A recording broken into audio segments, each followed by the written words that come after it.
This Sunday. The Friends are coming! The Friends are coming! Sons of Liberty, history's new scripted drama. Hand over the tray to Samuel Adams and John Hancock. The untold story of a group of rebels. These are our streets! Who brought an empire to its knees. These people are asking for a war. We're going to give them one. Let's show them what we're made of. Fire! A 3-night special event, Sons of Liberty.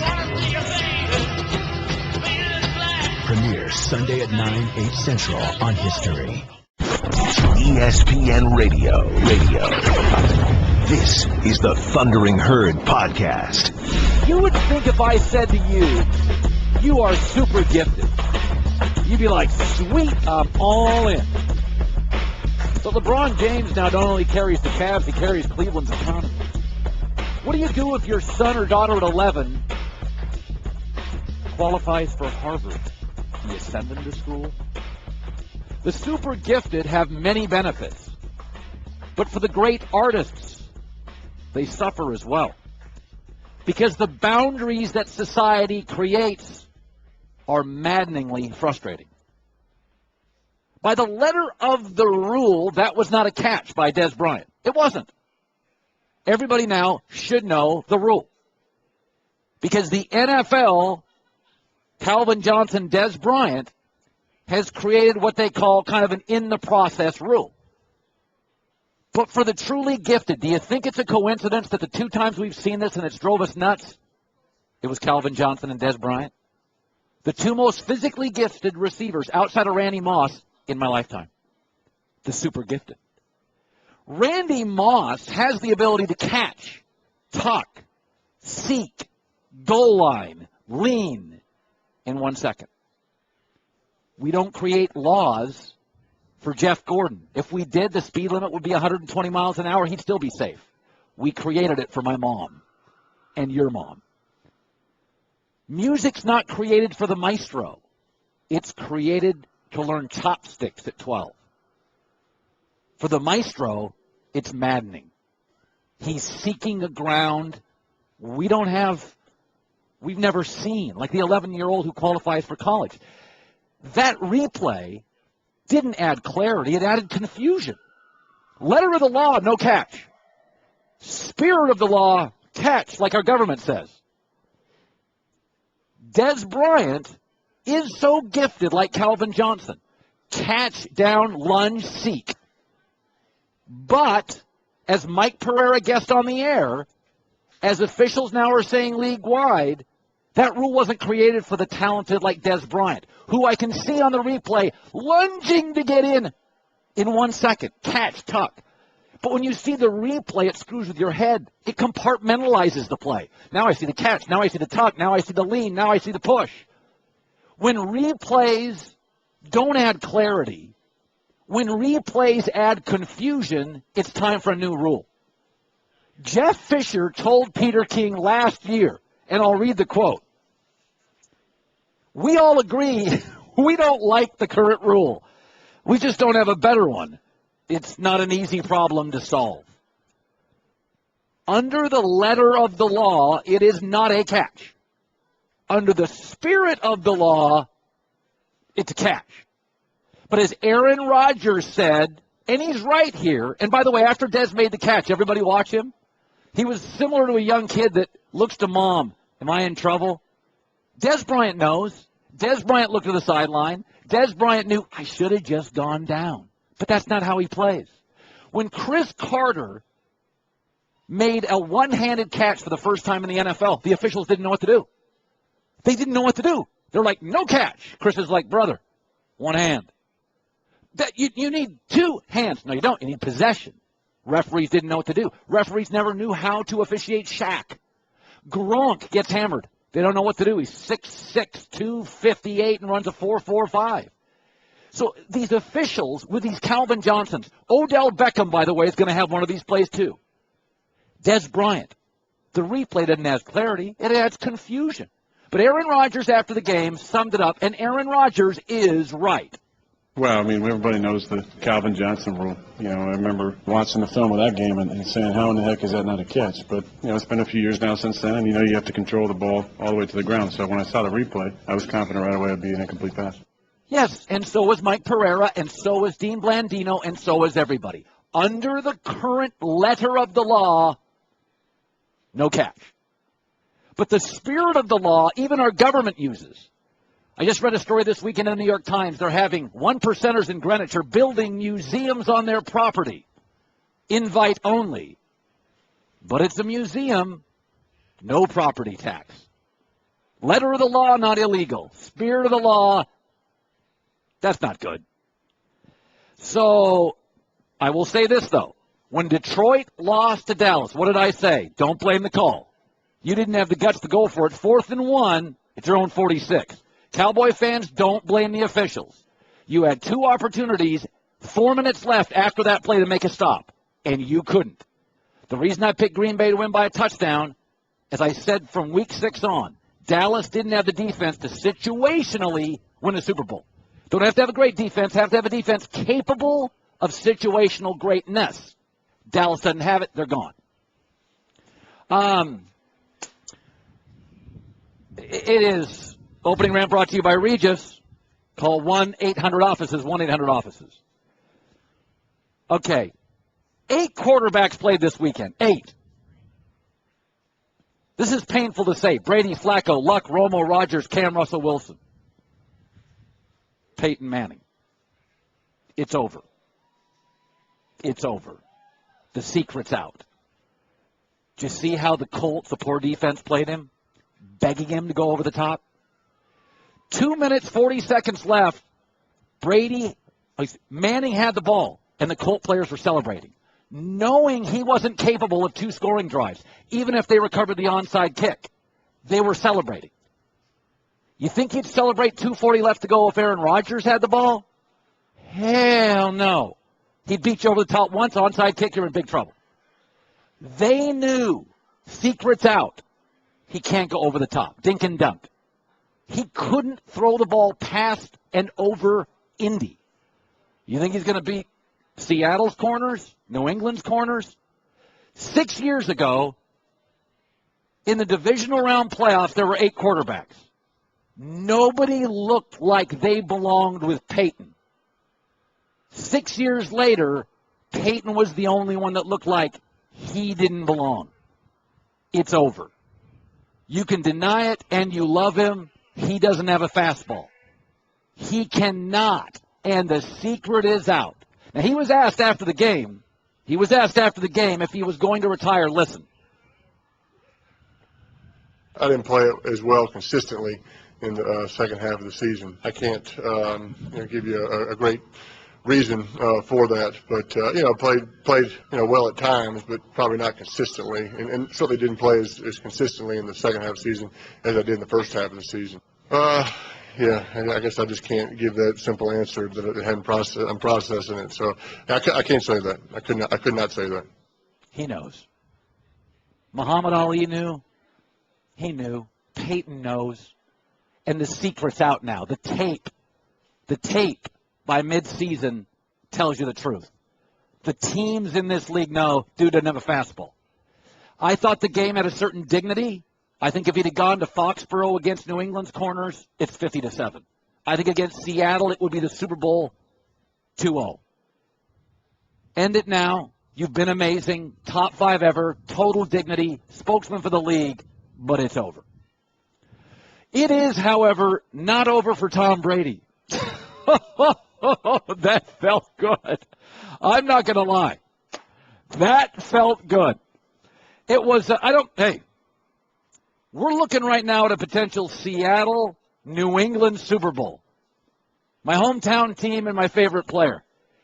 I could be unbearable for the next 2 weeks. This could really be obnoxious. Colin Cowherd. The Thundering Herd Podcast. Holy moly. Jimmy Kimmel's joining me from Fort Worth, Texas. Okay, this is why, and your cousin Sal's going crazy, this is why that is a terrible call. I'm with you, by the way. A terrible rule. I could not possibly agree with you more. Essentially what that rule states is if you killed it in your monologue saying, hey, that's too funny. So Des Bryant is so gifted, he can catch, clutch, lean. The rule's like, well, we didn't build the rule for guys that are like super freaks. I agree, especially with the spirit of the rule, the spirit of law. It's like if it's the middle of the night, there's no traffic, and you jaywalk. You shouldn't get a ticket for that. That's right. Or shoplift. I mean, there's really no reason in the middle of the night. There's nobody else in the store. It drives me crazy. Shoplifting, I'm not sure if I agree with you on, but I think we may. But I will say it's all everybody's talking about here in Dallas, Fort Worth. Now, people don't realize this. You got into this business as a sports radio host. I did, kind of. I mean, I was more of a comedian. I did it for the jokes, really. But, yeah, I started in radio. I was a sports guy in Seattle, and I was a sports guy in L.A. at K-Rock there. I did a lot of that sort of thing. Do you find your audience is a sports audience? No. Well, at one time it was. On ABC we have a lot. We have Grey's Anatomy and stuff like that. So it's not a heavily male network, but there's some of that, sure. Your cousin Sal picks football games. He does. And he's almost computer-like. Yeah, yes. Now, give me the background here. Where did he get that? He, it's funny. Gambling it runs strong in our family, especially with the women in our family. My whole family picked up and moved from Brooklyn to Las Vegas. Why? Because of that. Gambling? Because bingo was not satisfying their urges. And so I remember this very vividly. My cousin Sal was about 11 years old, and my Aunt Chippy took him to the bowling alley, and she said, I'm going to play $20 in quarters for you. And they sat at the slot machines. In those days, you could really bring kids into the casino. Sure. And they won, and I think that's the worst thing that could happen to you is the first time you gamble, you win. And so Cousin Sal veered off into sports gambling. Started selling parlay cards in high school and went from there. Yeah. Wow, that's quite a story. So the Kimmel family is deeply rooted in illegal benefits of society. It's the only reason we're alive, yeah. You will be doing, what are you doing, the halftime? What's going on tonight with you? I don't even know. I don't know why I'm here. I don't know what to know. I'm doing this thing where, the fans hold up signs. We have some of them here that hold up the crazy signs during the game. Well, we're going to give an award, the Lord of the Poster Board, to the best sign at the game. So we told people to put a hashtag LOTPB on their signs so that we could find them, and then we'll find them in the stadium, and one fan will win the Golden Sharpie. Now, you do have much more, nothing against your competitors, but you're more of a sports guy. Leno was a car guy. I think of you in terms of like an everyman. So do you find yourself with these Cowboy Packer teams sort of pulling for the big story? Like yesterday, Green Bay, Dallas. Who'd you want to win? I wanted Dallas to win. Yeah. I like to see, Green Bay's a good team and they have some personality, but I like the teams that are interesting. I like there to be some real polarization. Yeah, I like polarization. So are you a Brady or a Manning guy? I'm neither of those. I don't know. I mean, I like both of those guys. I respect both of them, but I don't have, I don't particularly root for it. You know what? I like Tony Romo. I think he's an underrated guy. You like Tony Romo? Yes, I do. I think he's an underrated quarterback. So you're somewhat physically sick this morning on yesterday. Jimmy Kimmel joining us, The Herd on ESPN Radio. When you create what you create, it's very similar to Oregon, Ohio State. We have a national championship, and I always wondered this. You do stand-up, and then you can do situational, and then you can do skits. Do you, at this point, have you been doing this so long that you don't get nervous, you don't get anxious, just comedy flows out? Like, is it every night a new show, or is it like me being a radio host, I just try to endure it, get through it, and I don't think about it? It's exactly like that, yeah. I mean, there are nights where right before the show I'll be thinking, all right, this will be over in an hour, I'll go to dinner. It depends on who the guest is, a lot of it. And also, when I'm backstage and I hear the audience, I can tell whether it's going to be a nice night or a bad night. What do you mean? Sometimes if the audience is a little older, it depends. You never really know what you're going to get. We're in Hollywood. The audience is primarily people who've written in for tickets 3 months beforehand. And so you don't know what you're going to walk out into. Just like being a stand-up comic, you don't know what the crowd's going to be like. So if the crowd is bad, the night is long, and I have to work extra hard. Why can't you play them with alcohol? Well, we tried that at the beginning, but Disney cracked down on it. Oh. On the Man Show, everyone was very, very drunk. That was a different. In fact, that's bad too. There's something about that that's not good either. They're over-laughing. Yeah, you want like 2 drinks in them, and that's it. The Man Show, they would tailgate all day long. They'd wait for us to get there, and they'd be hammered by the time they got to the studio. It's like an Alabama football game. Nobody remembers anything. Yeah. Okay. So Jimmy Kimmel joining us. Okay, so tonight you do your big event, and then you're right back on a plane. This is just a stop in your life of going 1,000,000 miles an hour. It is, yeah. can you go out? Like you're very like, isn't that tedious to you? You're like an everyman. You can't even go have a sandwich. I could, I can go to lunch. It depends. If people are drunk, it can be unpleasant. If people are sober, it's fine. So you can now Los Angeles, you can meander through the streets naked. Nobody and you cares just about me in LA. Yeah. But when you go on remote, it's a big deal. People. It's weird. People show up with pictures of me, and I'm like, where did you get this? Is this in your car? How did you know I was going to be here? It is odd. Somebody asked me about my kids the other day, and I thought, stalker, get police. It's funny, too, because there are people, and there are a bunch of them here today. It's like they get your signature on a magazine or on a photograph or whatever, and then it's clear they want to sell it because they don't want you to put their name on it. But then I'll go on eBay, and I'll see that no one is paying anything for any picture of me with my signature on it. So essentially, they've just wasted like $1 printing something out. I was talking about the Cowboys losing to the Packers in the Des Bryant play, which letter of the law, it's not a catch. Spirit of the law, it is a catch. And I always said that's why Howard Stern left terrestrial radio. It limited his boundaries. It's why a maestro gets frustrated, playing, the piano at school. Do you find as an artist you get the enterprise supporting you? Are you ever frustrated in the funny business? I'm constantly frustrated, yeah. I mean, there's always something going on. There are so many things besides the show that I have to deal with. I mean, there are meetings and there are, you have to deal with like 9 different departments of ABC, and you have to deal with clients and affiliates and all sorts of things. Who's a client for a comedian? Well, when you host a talk show, it's different. I'm not, it's really our jobs are very similar. Well, I think they're more dissimilar. Do you really? Yes, I do. I think you have a much tougher job. I'm yammering about a football game. You know what? I did radio for 12 years, and I think they're very similar because I have I had a very small staff, if any staff. I had no staff for many years I was on the radio. Now I have a lot of people that help me. I used to have to do all of it myself. Matt Damon's the best guy in Hollywood, right or wrong? No, he and I are. I know. He's a pretty good guy. Yeah. Kathleen Heigl's difficult. Just say it now.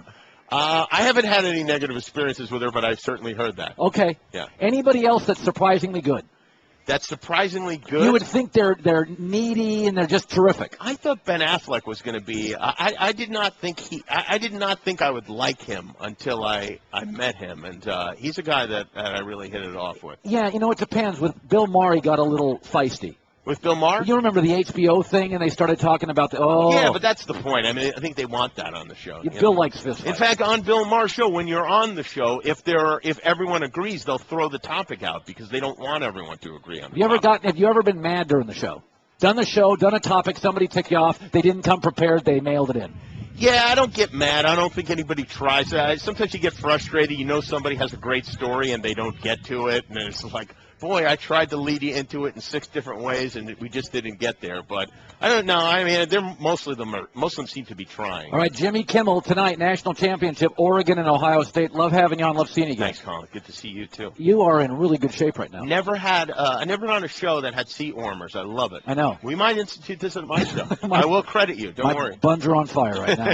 It's a bad place to be. Putting style in black T-shirts. It's Colin Cowherd. The Thundering Herd Podcast. Rex Ryan got a gig, and he got a gig with the Buffalo Bills, and I didn't really understand it. If you want to hire Rex Ryan, I would do it if I had like a Matt Ryan at a quarterback. But it didn't make any sense to me. It was more of the same. The Bills have an unbelievable set of defensive players. I mean, they're really good. There's 4 or 5 defenses in the NFL we know to be better. Seattle's defense, Detroit's defense, Buffalo's defense. I think New England's corners. They're an elevated form of defense this year in the way defense is played. So essentially, you just got more of what you had but didn't solve your problems because we know Rex Ryan is not a guy who's going to elevate quarterbacks like E.J. Manuel. It doesn't make any sense to me. Maybe he brings somebody like a Mark Sanchez back. I don't think Mark Sanchez is going to tell his agent that's what I want. But it's like a young couple has a sports car. It's a good long couple. They have a sports car, and then they have twins. And they're like, wow, we got to buy another car. Let's get another sports car. You've already got a sports car. You don't need another sports car. You need room for your kids. Now, you don't have to go a full-fledged minivan, but you need an SUV. You need space. The Bills didn't need a really smart defensive coordinator.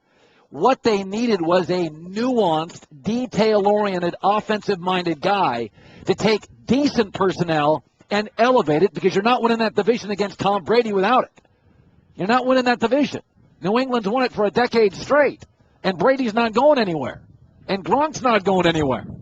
So to me, I didn't understand it. Sal Palantonio said what I thought. If you're going to give him a gig, it wasn't Buffalo. I would have hired Rex Ryan if I were the Atlanta Falcons. He would have brought a lot of buzz to a town that's trying to now sell PSLs for $45,000 a piece at that new stadium.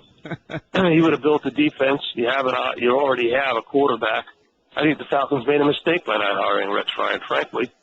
Yeah, I agree too. And listen, I think Rex and Mike Smith are very similar quarterbacks.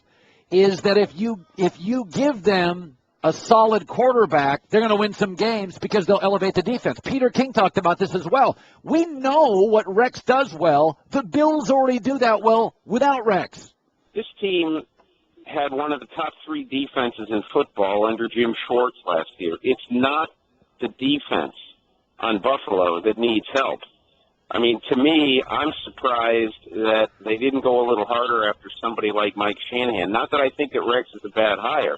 I think Rex is a really, really good coach.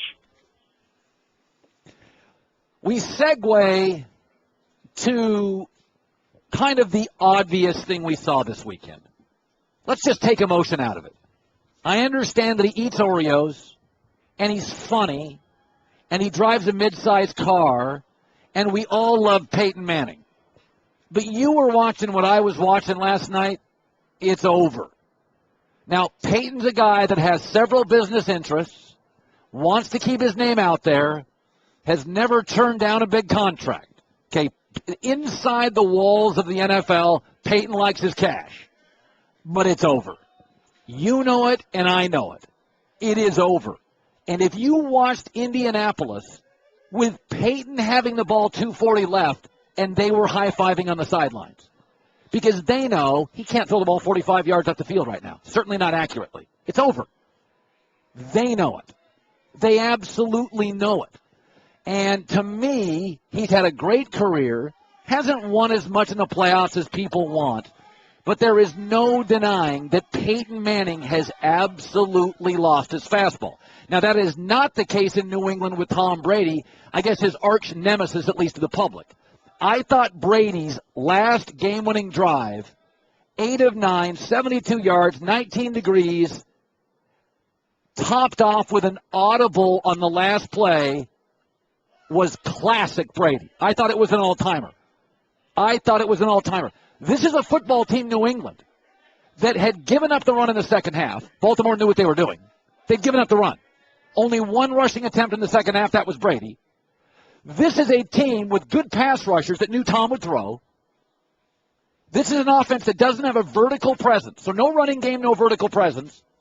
And Tom Brady goes 72 yards, 8 for 9 in 19-degree weather against the Ravens. It is Beethoven. It is Chopin. You're in the Herd. The Thundering Herd Podcast. Geico presents Strange Saving Stories. Astronomers detected an interstellar transmission. It stated, Geico, 15 minutes could save you 15% or more. The implications were staggering. Was the cosmos telling us we could all save hundreds on car insurance with Geico? Or did their radar merely pick up a signal from the nearby Rufus and Clyde's morning show? We may never know. Geico. 15 minutes could save you 15% or more on car insurance. ESPN Radio. This is the Thundering Herd Podcast. I will say this, fans tend to never give losing quarterbacks credit. I thought Romo was great, Flacco was great, and Cam was great this weekend. I didn't think Peyton was. Story today, he had a torn quad at the end of the year. That didn't help. But I thought the losing quarterbacks, I thought Romo on that throw to Des Bryant was perfect. I thought Flacco for most of that game was brilliant. And I thought Cam, I was more impressed with Cam in that loss than I've ever been with Cam Newton. So we never give anybody credit in sports who loses. Cam Newton, to me, arrived in a loss. I was like, wow, he is carrying that franchise. because they don't give him much. He is carrying that baby. I will say this. I believe the 4 best quarterbacks right now, today, this moment, are playing. Aaron, Tom, Luck, and Russell Wilson. Now, people are going to go, you're out of your mind. I think Russell Wilson is so hard to describe. I believe in my lifetime, I'm not talking pre-snap. I am talking ball snap to the end of the play, 7 to 8 seconds. Whatever that time is called, the play. Not pre-snap, not practice. Ball snap to end the play. I believe Russell Wilson has the highest IQ of any player, including Andrew Luck or Peyton Manning, I've ever seen. I think he takes it to an art form. Ball snap to end a play. So instinctive, cognitive abilities, he's off the charts. He is a complete outlier. Trent Dilfer joining us. It is very hard how to categorize Russell Wilson, Trent, because he's so different than even Steve Young, who ran, but he just keeps making plays in huge games. How do we categorize him? Well, it's really hard to articulate, obviously, because he's kind of, Steve and I have talked a lot about this over the years, watching him on Monday Night Football and being on planes and trying to wrestle with who Russell Wilson is. He's kind of invented a new way to play the position. Maybe it's because, he's been 5'10" his whole life, and he's had to. I like what you said, like the from 0 to 7 seconds. He's so intuitive. His spatial awareness is amazing. His physical confidence, meaning that he's not going to panic when people are close to him because he has so much confidence in his ability to not be tackled, not to end the play. He's tip of the spear competitive. And everybody says they're competitive. That's like the cool thing to say when you're an athlete. But there's a whole other level of competitive temperament that Russell Wilson has. And I think the biggest thing, and I think only athletes could probably understand this, maybe people in big-time business that have been in these boardrooms where, massive decisions are being made in a drop of a hat. His quiet mind in the midst of total chaos. Like, it can be nuts around him, yet his mind is completely quiet and still, and that no-flinch mentality is what separates him. And then we don't give him enough credit for his just flat passing instincts. Like, he has a beautiful ability to control the ball, manipulate the ball, change the speed of the ball, throw when he doesn't have his platform right. I'll tell you, the throw, was it the first touchdown when he gets full blitz and he throws that beautiful ball in the back end zone to Doug Baldwin? Yeah. We can't do it justice on video because we don't have enough replays to show when he threw that ball and what Doug Baldwin was doing. Doug Baldwin hadn't even made his move at the top of the route to bluff the safety, and that ball's already left Russell Wilson's hands. So his ability to anticipate and judge where the receivers are going to be, throw guys open, and we don't give him enough credit for his passing ability. Sometimes I say this, you see the film, I try to trust my eyes. Years ago when I saw Andrew Luck live, I think I said to you, that's the best college football player I've ever seen. I'm not in the film rooms. I don't have that sophistication. I watched Peyton Manning yesterday, and from body language, I think the secret's out on what he can do and what he can't do. It did feel like a dignified end to it. It felt like it was over.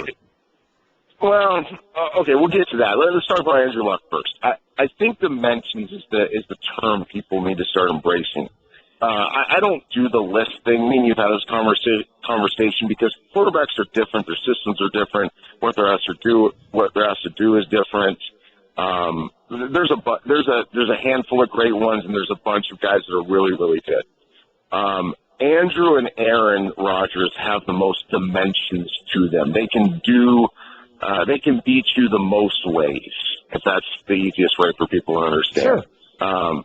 When I was spoiled. I live near Stanford, so I was going to Stanford practices watching Andrew as a redshirt freshman. And I remember when David Shaw, the now head coach at Stanford, texted me or called me. I don't even know if there was text back then, and said, "Hey, can I come up and watch this freshman we have?" And when you go to a college practice, you're not always watching the starters. You're watching the guys that are coming in through the pipeline that are going to be great players one day. And as an 18-year-old freshman on campus in Stanford, he was doing stuff the guys in the NFL couldn't do. So you could see it coming, and that's why I was so bullish on Andrew coming out, that you were getting ready to see a guy that's probably the best prospect since John Elway. And then John Elway and I were watching practice together, and he's telling those guys better than I was. So, you're talking about a guy that will have a chance, depending on what they do to support him in Indianapolis. And, there's some luck involved with health and injuries. But you're talking about a guy that has the chance to be one of the greatest that's ever lived in football. He has that many dimensions. We're seeing it with Aaron Rodgers, in the prime of his career. So I'll segue to Peyton. What you're seeing with Peyton, I got the question last night, is he done? Is he just a guy? No, he's not done. He's not just a guy. He still has a lot of dimensions, but most of those dimensions are cognitive dimensions. Most of those dimensions are the non-physical, which is still a huge part of it, and we can't underrate that. But obviously there are some physical limitations that he has, and when a team forces him to make big boy throws throughout the game and not just beat him with his mind, you can see that he got, I don't want to say exposed, but you can see the limitations a little bit. Where Peyton forever has just torched people by saying, okay, try to trick me, because you're not going to be able to trick me. And you're going to have a weakness somewhere in your defense, and I'm going to find it and get the ball to my guy. What the Colts did and what some teams did to him at the end was just say, hey, we're going to play one or two defenses. And we're not going to try to trick you. We're going to make the physical come out to beat us, because we know the physical isn't what it once was. Yeah. There was a route that Vontae Davis stepped in front of late in the game where Levante, who's a very good corner, got beat on like a slant route, and you could see he kind of jumped it. It's one of those things. We all know Peyton can play. Kobe Bryant could play for another 8 years if he wants to shoot jumpers. But do you think Peyton this morning is thinking, I want to leave with a little something left? It's a hard one. Just because I know the competitor, I know him from that standpoint, I will be shocked if he retires. So you want my answer? I'd be shocked if he retires. Okay. I think he believes that he still has enough, and I think that's the key word. He has enough to still win a lot of games, take his team, give him a chance in the playoffs, and hopefully he'll learn from what happened to him late in this season that when his body isn't what it once was, he needs to recognize that and play the game accordingly. Like, I didn't like the way he played yesterday from a decision-making standpoint, more than a physical standpoint. They had 4 drives and 3 and out. They had another drive that was 4 plays and a punt. They had short drives because they were overly aggressive. Peyton tried to play big boy football with his arm, and whereas he should have played the surgical game, he should have tried to bleed him out slowly and made the small incisions and control the ball and play a little small ball with the Colts. Instead, he tried to play big ball and knife him with the big throw, and you could just see him hurrying everything and rushing it and not being fully confident that he could play that game anymore. So I know this is kind of an esoteric conversation, but he can still be great if he plays a certain type of football. Yesterday, he got out of that style of football and tried to play a game that his body no longer can support. Yeah. I remember when Larry Holmes fought Mike Tyson, he jabbed him for about 4 rounds, and then Larry thought, I'm going to exchange punches, and the fight ended. You got to kind of know. Yeah. You got to kind of know what you are. Kurt Schilling always says, by the end, I had about 9 good fastballs. I wasn't going to throw the ball by people. I was a different pitcher, and I had to pitch accordingly. Trent Dilfer, great talking to you, bud. Thanks, Colin. See you, pal. You bet. Good stuff there. I tell you that Russell Wilson is just, that kid is just ridiculous. He is such, and the other thing is I want to give Cam Newton some credit because I've always been Cam's a little bit of a hot dog for me. I thought Cam really played well. I think Cam really deserves a lot of credit. He didn't, listen, you're not going to go into, Aaron Rodgers isn't going to go into Seattle and win next week. They're not going to win that game. I'm going to Seattle and winning that game with Aaron about 75%. They're not going to win that game. Andrew Luck's not going to go to Foxborough and win that game. They're not going to win that game. Green Bay is not going to go to Seattle with Aaron Rodgers at 75% and win. Now, they could beat him if he's at 100%, but he's not. You saw him in the first half. Aaron was struggling. Aaron was off. Aaron's hurt. Aaron is hurt. He is not physically at his best, and I don't think Aaron can win. I don't think anybody can win outside of maybe Aaron Rodgers right now in Seattle. Maybe Brady, maybe. I'm surprised Indianapolis won. I really am. That's the one game that surprised me. And it never felt as close as the score. I mean, second half, Colts were a better team. They were a better team. They were controlling Denver. Want more of the Herd? The Thundering Herd Podcast. There are limitations on how much any one person should have to carry a business or a family. And there's a really, really good article on ESPN.com. Tim Kuhn, Keown, who co-wrote my first book and is working on my second. He is a great guy and a tremendous writer. And I want you to look up his article on the Cowboy All-Pro offensive tackle Tyron Smith, who had to tell his parents, no, I'm not going to buy you a house that's 3 times bigger than mine. And as Tim points out in this really fascinating article, studies indicate 78% of NFL players are bankrupt within 2 years of retirement. And Tyron Smith's lawyer estimates the family got roughly received $1 million from Tyron's account over 1 year. And he finally said, I can't carry you. I'm not going to be a statistic. And it's a really, really well-written article, and it makes you think, how much do I owe my family? How much do I owe my business? How much do I owe my hometown? Does it have to be a joyless experience? Do I have to carry the burden? Because I read this story yesterday, and it made me think about the Cavaliers who lost by 19 to Sacramento. They're 1-8 without LeBron James. So essentially, he now carries the Cavs, carries Kyrie Irving, carries Kevin Love, carries the Cleveland's economy, carries the NBA's merchandising, and frankly, with all these small markets winning, is carrying the league. At some point, it's a joyless experience. Like, if he leaves, Cleveland's irrelevant. No thanks. I mean, I know people would be crushed, but at some point, what does LeBron not have to carry? He now carries downtown Cleveland's economy. I think I'll take a pass on that. So, when people say, well, the athlete gets too much, is there ever a moment that LeBron can just play the game he loves? I mean, it's literally like a casino hires Copperfield, and the rest of the casino is hemorrhaging money, and only Copperfield's show make any money for the casino. At some point, I just want to do magic, right? It's incredible. Like, LeBron has to. They can't compete without LeBron. The roster can't even compete. Well, we've got injuries. It's the NBA. Everybody does. These NFL teams, none are complete. Seattle's got guys out. They just lost a receiver for the rest of the year. New England's got guys out. They had a guy go to prison who was a star player. Denver's missing people. Cincinnati at the end of the year. So this play happened, if you watch the Baltimore-New England game, and it gets people worked up, because it should be noted what Bill Belichick did this weekend against John Harbaugh, what New England did against Baltimore, Nick Saban did against LSU in overtime this year to beat them. So Belichick reached into his football bag of tricks with a 4-man offensive line that had Ravens coach John Harbaugh crying foul. So the Patriots called a change-up in the third quarter. They put 4 blockers on the line with another player checking in as an ineligible receiver. And Harbaugh said, hey, that's not something anybody's ever done before. We want an opportunity to be able to ID who the eligible players were, because what they were doing was they would announce the eligible player, and then Tom would take him to the line right away and snap the ball before we had a chance to even figure out who was lined up where. Oh! But as Tom Brady said minutes later, maybe those guys got to study the rule book and, figure it out. And we obviously knew what we were doing, and, we made some pretty important plays. So it was a real good weapon for us. We'll have something in store next week.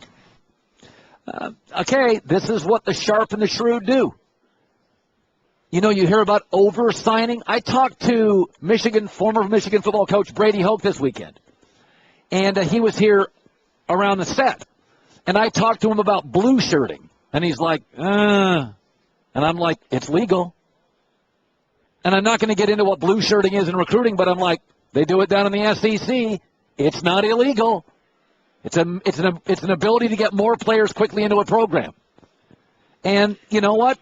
The shrewdest guys on Wall Street, This is if you were a rich guy and you had an accountant, you'd want him to find loopholes. You'd want him to find loopholes.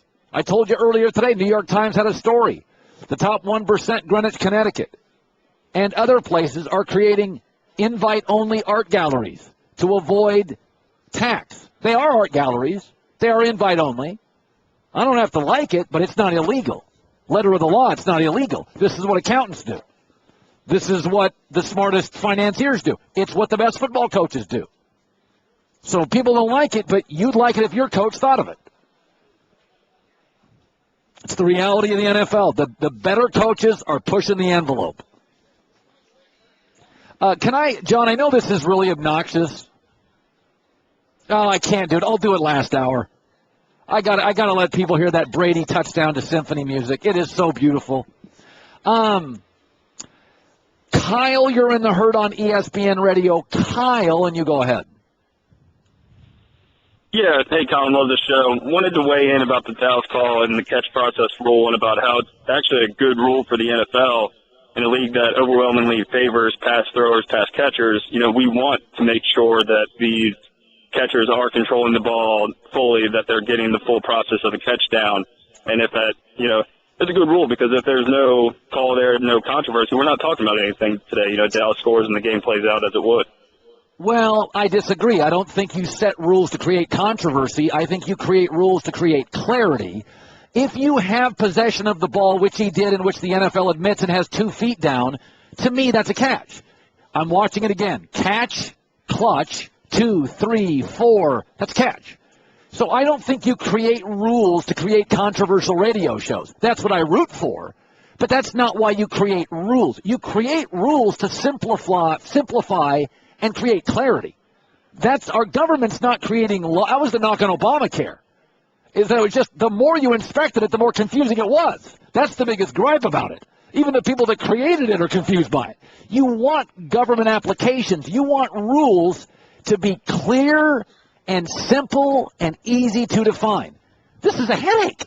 It's a nightmare. The league is acknowledging, yeah, we don't like this rule much. The league is admitting it. It's not our favorite rule, but it's very confusing, and we can't figure out anything else. To me, if he was a running back, it's a catch. I mean, let's be honest. If a running back has possession and has 2 feet in bounds, right, the only person in the world that's not a catch for is the star wide receiver. If he was a defensive player, picked it up, ran down the field, had possession, 2 feet down, fell, and the ball came out, you wouldn't give the team to the other ball. You wouldn't give the other team the ball unless somebody else recovered it. So I think it limits greatness, limits athletic ability, doesn't create clarity, creates controversy, which I root for, but leagues shouldn't be in the business to create controversy. That's not what leagues are in the business for. Technology gone bad.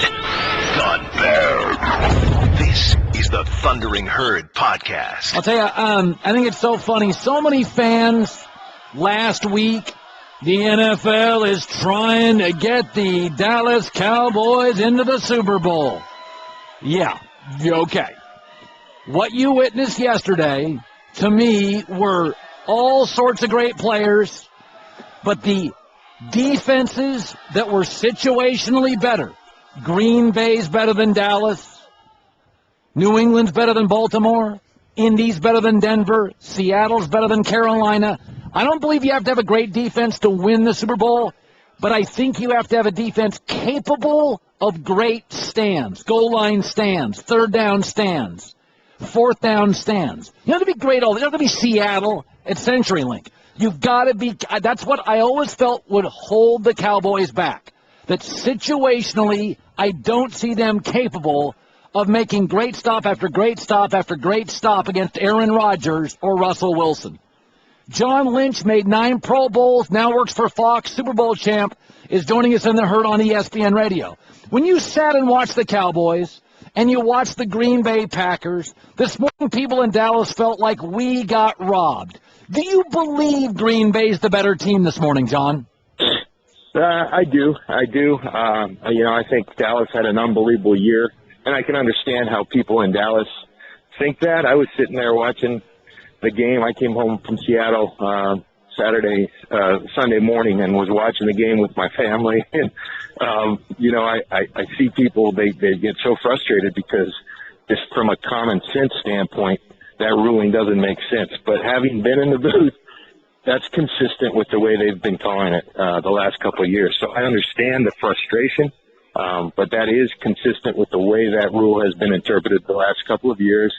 I just heard you talking about the situational defense, and I think you couple that with the quarterback play, and that's the common trait. And I tell you, the one brilliant move that Green Bay made for a team that doesn't usually dabble in the free agent world, Julius Peppers, I felt the difference in that game. I mean, a couple of situations, the sack of Romo early on, and then, I think it was well documented and well pointed out, as Troy Aikman said, DeMarco Murray hits his head on the goal post on that one run, and instead it's a fumble and Green Bay's ball, difference in the game. Yeah, no, it would have been 21-10 Dallas. They would have absolutely seized momentum. I watched Peyton Manning apparently had a quad injury. We know that Aaron Rodgers had a calf injury. We know that Tony Romo yesterday got hit on his back. He's all banged up. Very few guys at this point in the year. Cam Newton, by the way, he's all banged up as well.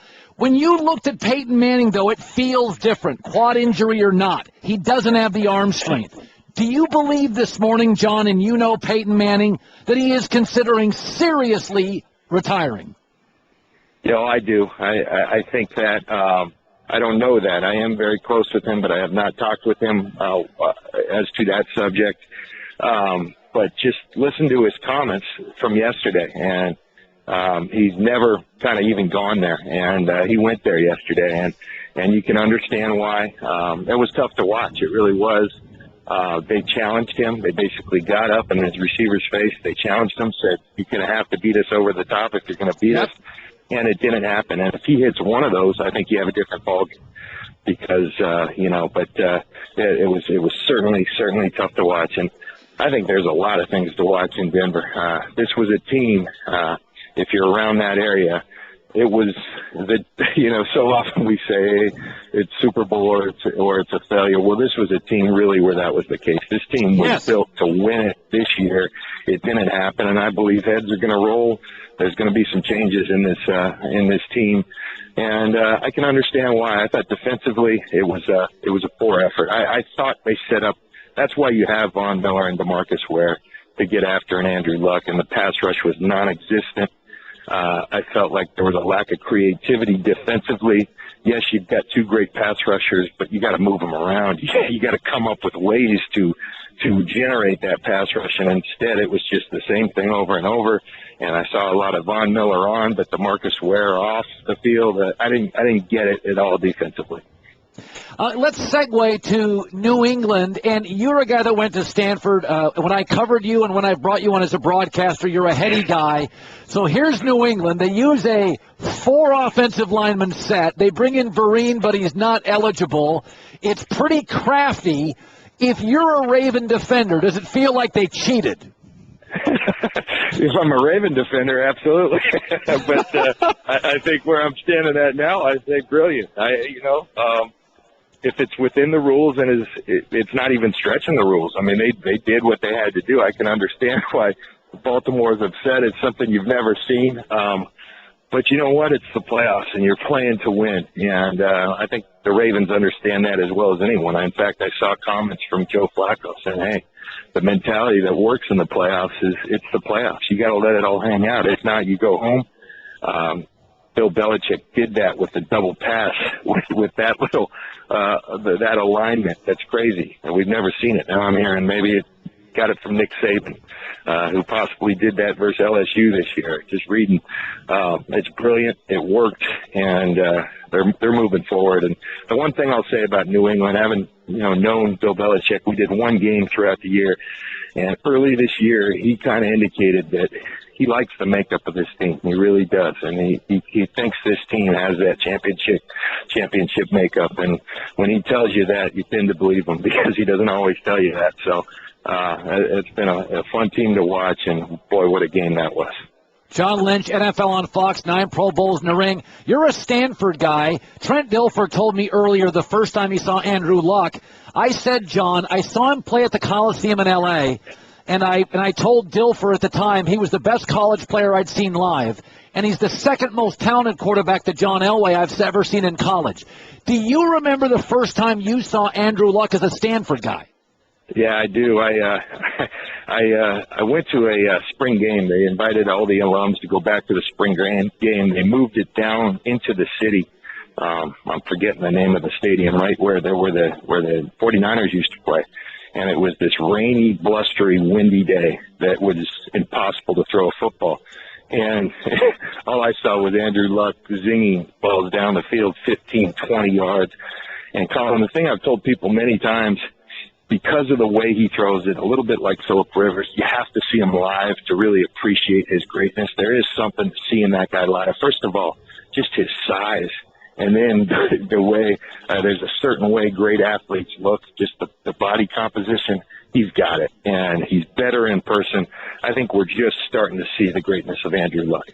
Oh, yeah, it really is exciting. John Lynch, hope your family's doing well. Continued success, bud. Big fan. Thank you, buddy. Nice talking with you. All right, John Lynch. Yeah, there is something to be said about seeing somebody live. I remember the first time I met Cam Newton. Cam Newton is so big. Cam Newton's not big by quarterback standards. Cam Newton's big by football player standards. And the first time I was in the presence of Cam Newton was in New York City, and it was this event we did with like PlayStation or Xbox or I don't know. And Calvin Johnson was there, the receiver for the Lions, who is about the most gracious, humble human being I've ever met in my life. And Cam is bigger than life, and a big personality, and big shoulders, and trunky. And you watch him, man, and I watched Cam this weekend. There is a physical presence that when you're there with Cam Newton, you're like, this is just not like anybody else. And when I saw Andrew Luck play in person, he made a huge mistake against USC. And I never forget this. He threw a pick six late in the game. And he ran over to the sidelines, and he put his hand on his helmet like, what am I doing? That was so stupid. Got the ball back, drove down the field, went to overtime, another touchdown, completely unaffected by the mistake. Even great quarterbacks are bummed after mistakes. The really unique ones are like, hey, I'm a gunslinger. Happens, made a bad call. If you go look at Andrew Luck, how he reacts to mistakes, big mistakes, is as impressive as anything else he does. He is absolutely gifted. You're in the Herd, the Thundering Herd podcast. Tim Tebow, SEC Network, legendary career. You've been in these big games. I was in the stadium 3 days ago, and I was getting goosebumps, and I thought, this is big. Urban's been in this game a lot. Mark Helfrich hasn't been in this game. Do you, as a quarterback, and you've played in these games, is Marcus Mariota nervous? Is Cardale Jones nervous this morning? Well, it's hard to speak for them, but I know that I was. You were? I was really nervous. Are you kidding me? I was nervous the whole week leading up to it, and the biggest thing for me was trying to stay calm, like trying to relax that week and take my mind off of it, hang with your friends, with your family, with your teammates, and do whatever you could. Today is going to be a really long day because they're going to get up pretty early, and they're going to go through their walkthroughs and their meetings, and, you know, the whole time you're going to be thinking about it. You're going to be playing the game in your head, and you can overthink a lot of things. So it's really important to be relaxed. And I got a chance this past week to hang out with Marcus and Eugene, and he is someone that is so genuine, and he really is relaxed, but this is the biggest game of his life. He just won a Heisman Trophy, and regardless of if you believe it or not, it adds more pressure to this game, for sure. And he's playing in this game for, the state of Oregon, for his university, for Hawaii. There's so much that is on this kid because they haven't won a championship, and they're supposed to win. And for them to win, he has to be the best player on that field, and he has to be the best player in the country tonight because I believe Ohio State has a better offensive line, a better defensive line, and probably more talented from top to bottom. But I still believe Marcus is the best player in the country. So do you believe, let's say when you went into your big games, and you are amped up, and you got your... I was so amped up, dude. So how do you make sure you don't overthrow that first post route? Because you probably have the first 4 or 5 plays down. What do you do as a player? Well, that's where you have to have a good coach, and he's going to say, I know my guys are going to be amped up, so I have to scheme to that. My first few play calls have to scheme to that. For me, it was getting hit in the first few plays. I wanted to, carry That's the Andrew ball. Luck says that. Yeah, I want to carry the ball, and I want to get hit in the first few plays, and that would kind of settle you down. But for me, I would go out there 2-3 hours before the game, and I would go through all my pass concepts, and I would go through a bunch of sprints. So I would kind of be worn out, and I would have to catch my second wind for the game. And once I did that, I felt a lot better. Tim Tebow joining us, the Herd on ESPN Radio. Urban Meyer, who you know very well, and I've known Urban for about 7-8 years, and I said this, and it was wildly unpopular 2 years ago. I said, Urban's better than Saban. None of you people want to hear it, but nobody turns around a program faster. And in my life, nobody's been better with quarterbacks, the most important position. What is he preaching the last 24, 48 hours? What's going on in that Ohio State practice and locker room? Belief in edge, belief in one another, belief in this scheme, a belief in how you've been trained this entire year, and this process, and buying into the program. And once you buy into the program and what we're selling you as a team, you will win a national championship. That's what he sold me as a recruit. The whole time when I was getting recruited, I was leaning towards Alabama. But the last few months, Urban was selling me on him, first of all, and winning a national championship and being the best college football player I could possibly be. And I believed in him. That's why I was swayed into going to the University of Florida, was because that belief that he had in himself and what he could do and how he could change college football, and I wanted to be a part of it. It's interesting. I remember your freshman year, Chris Leak, a really good kid, is the star. And then you come in, and you guys get along great. And you take some vital snaps. And he's got Braxton Miller, and you got Barrett, and he's got Cardell Jones, and they're just interchangeable, even though quarterback is seen as the leadership position. No starting quarterback wants to give up snaps even in practice. How does he make backup quarterbacks feel so embedded in the team that at any point they can step in and feel like the starter? Because they love each other. Because they genuinely care about one another. And I've had the opportunity to get to know all three of these guys. And they are all extremely different. What they bring to the table as far as a football player is way different. And who they are as people is way different. But they get along because they've had to go through a lot of adversity together. Coach Mickey Marotti, their strength coach, does a great job of forming bonds with teammates. And these kids, they root for each other. They coach each other up. I was at practice 2 days ago, and Braxton's still coaching up Cardell, and they're going back and forth and trash talking and having fun. They genuinely care about one another. I thought Urban said something very interesting, Tim. He said, everybody wants to add games. He goes, we've been playing football for 22 weeks. We're tired. He goes, I don't even use my allotment of practice. This game... It's also because he's tired.